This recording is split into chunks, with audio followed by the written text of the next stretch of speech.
بسم اللہ الرحمن الرحیم۔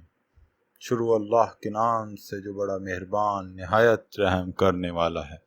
ایسی ویڈیوز دیکھنے کے لیے ہمارے چینل کو سبسکرائب کریں اور بیل آئیکن کو پریس کریں تاکہ ہر نئی ویڈیو کا نوٹیفیکیشن آپ کو مل سکے، جس سے ہم اپنی زندگی اور آخرت کو بہتر بنا سکتے ہیں۔ تمام گناہوں کی مغفرت۔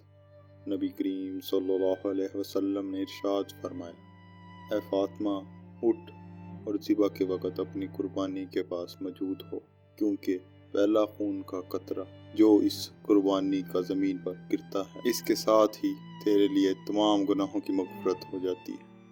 اور یاد رکھ کہ قیامت کے دن اس قربانی کا خون اور گوشت لایا جائے گا اور تیرے میزان عمل میں 70 حصہ بڑھا کر رکھ دیا جائے گا، اور ان سب کے بدلے نیکیاں دی جائیں گی۔ خضری رضی اللہ عنہ نے عرض کیا، یا رسول اللہ صلی اللہ علیہ وسلم، یہ ثواب مذکور کے خاص آل محمد کے لیے ہے، کیونکہ وہ اس کے لائق بھی ہیں کہ کسی چیز کے ساتھ خاص کی جائے، یا آل محمد اور مسرت اور سب مسلمانوں کے لیے عام طور پر ہے؟ آپ نے فرمایا کہ آل محمد کے لیے ایک طرح سے خاص بھی ہے اور سب مسلمانوں کو عام طور پر بھی ہے۔ قربانیوں کو موٹا کرو۔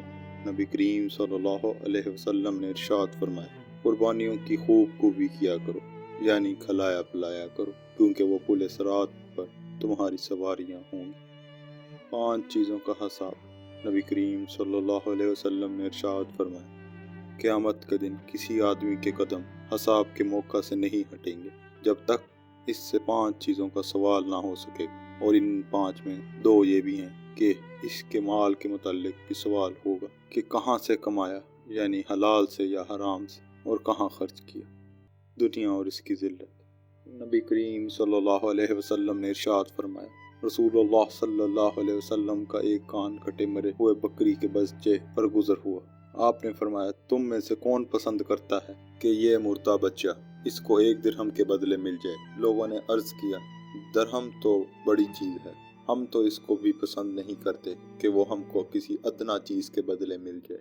آپ نے فرمایا، قسم اللہ کی، دنیا اللہ کے نزدیک اس سے بھی زیادہ ذلیل ہے جس قدر یہ تمہارے نزدیک۔ سینے کا نور۔ رسول اللہ صلی اللہ علیہ وسلم نے یہ آیت پڑھی جس کا ترجمہ یہ ہے کہ جس شخص کو اللہ تعالی ہدایت کرنا چاہتا ہے، اس کا سینہ اسلام کے لیے کھول دیتا ہے۔ پھر آپ نے فرمایا، اور سینے میں داخل ہوتا ہے تو وہ کشادہ ہو جاتا ہے۔ اور عرض کیا گیا، یا رسول اللہ، کیا اس کی کوئی علامت ہے جس سے اس نور کی پہچان ہو جائے؟ آپ نے فرمایا، دھوکے کے گھر سے یعنی دنیا سے کنارہ کشی، اور ہمیشہ رہنے کے گھر کی طرف یعنی آخرت کی طرف توجہ ہو جانا، اور موت کے لیے اس کے آنے سے پہلے تیار ہو جانا۔ گناہوں کا دل پر اثر۔